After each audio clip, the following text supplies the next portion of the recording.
everyone. Thank you for coming tonight. I'm really glad I was able to get a group of massage therapists together to talk about something really important to our massage practice, and that's our website.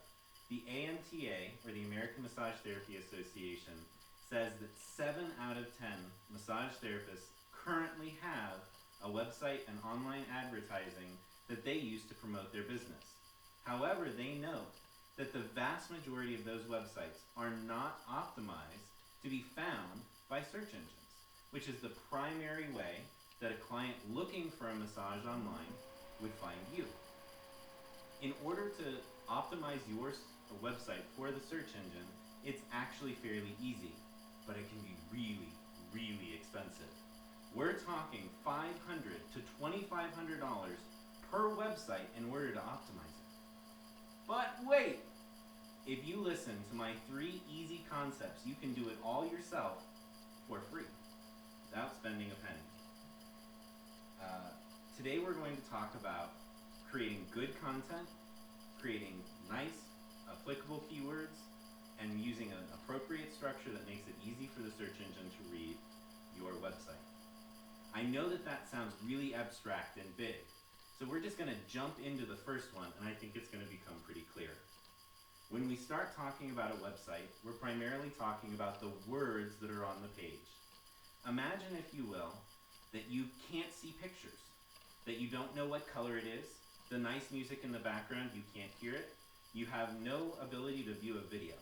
The only thing that you have to go on is the individual text in each page. It's like if you took the web page and put it into your Word document. You've got none of the nice fancy formatting or styling. All you've got to go on is the words.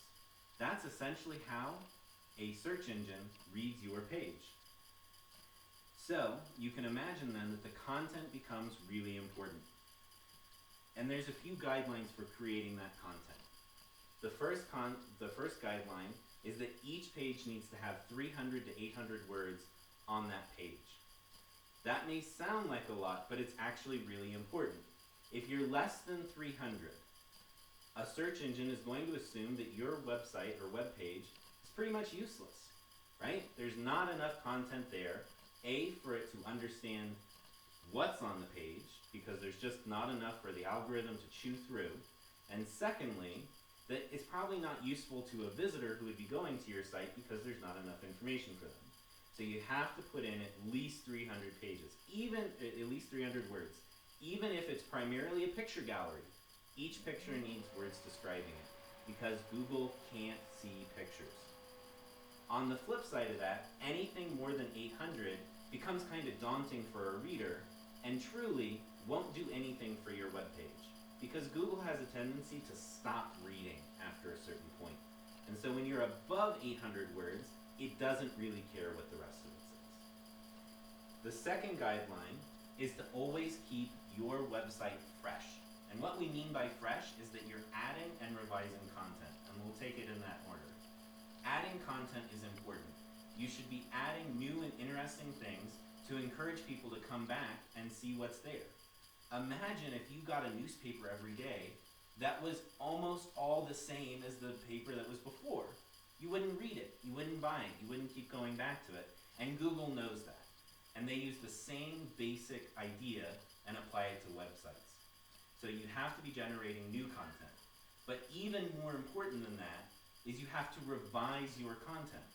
If you make something in 2008 and it's 2012 and Google knows that it hasn't changed, it doesn't think it's relevant anymore.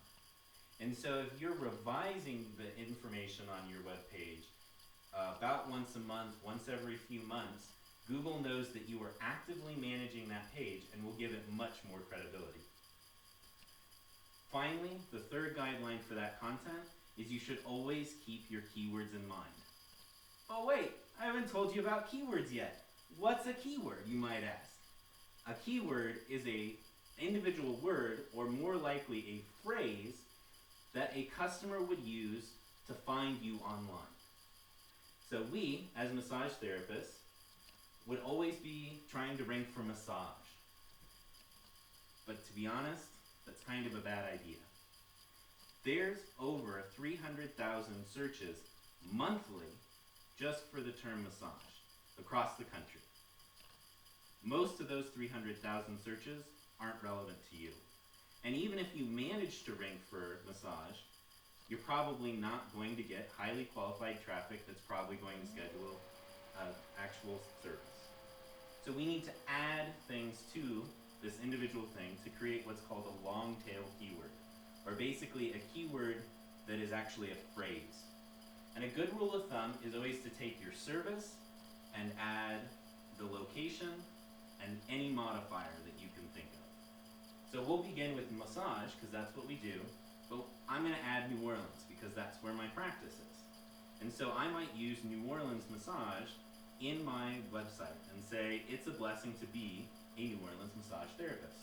Or you can reverse it and have massage in New Orleans. And I would repeat these phrases within my content several times. But even that, there's 20,000 searches for that. So now I'm narrowing it down quite a bit, but I need to really qualify what is the exact person I want looking for me. Well, I specialize in Thai bodywork. So I would have Thai massage in New Orleans, or just Thai massage individually, along with massage in New Orleans individually, and that would generate a more specific keyword search.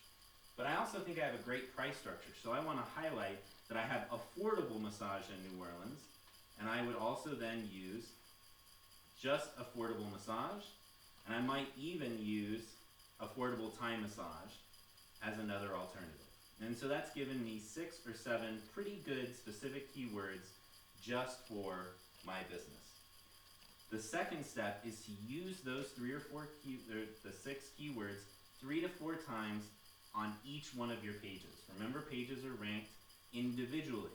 So having all your keywords on one page and then none on the rest means you only have one good page.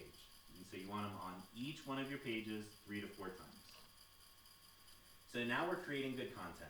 We're creating content that is rich in keywords, that is meaningful and allows visitors to find us. But what should it look like? How would I structure it if I were structuring it for a search engine? Well, the easiest way to say this is make it look like every other website out there.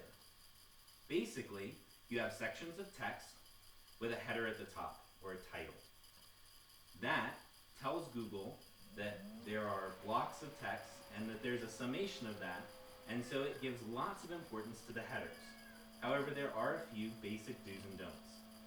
First don't is don't put everything in a header. I know when you look at it, it looks like this great, amazing typeset, and everything's bold, and it looks like an advertisement, and it looks great, but Google thinks you're trying to say everything's important, and that just isn't true. Second is you do need to use headers.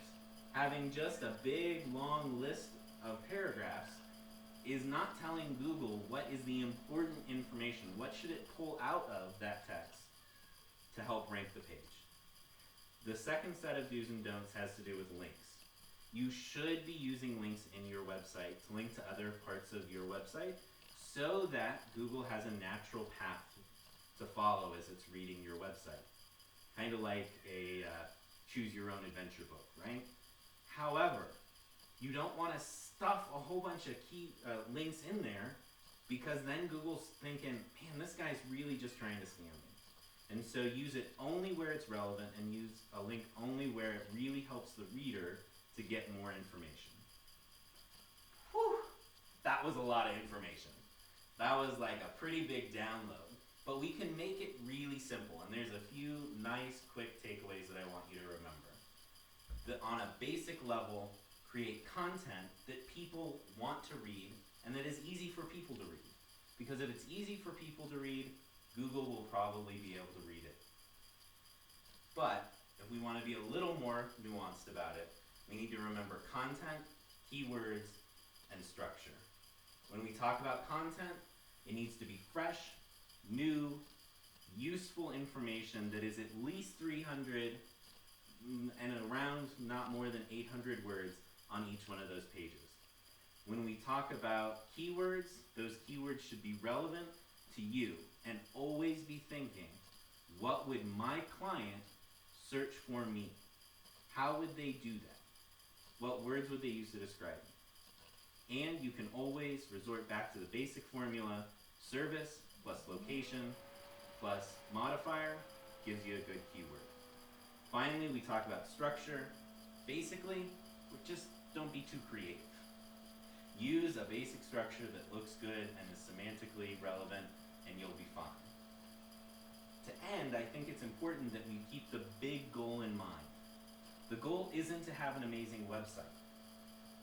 As massage therapists, we want a practice that is vibrant and that has the people that we want to work on our table every day. But there's just a fundamental truth that you can't work on a body if that body doesn't know you exist.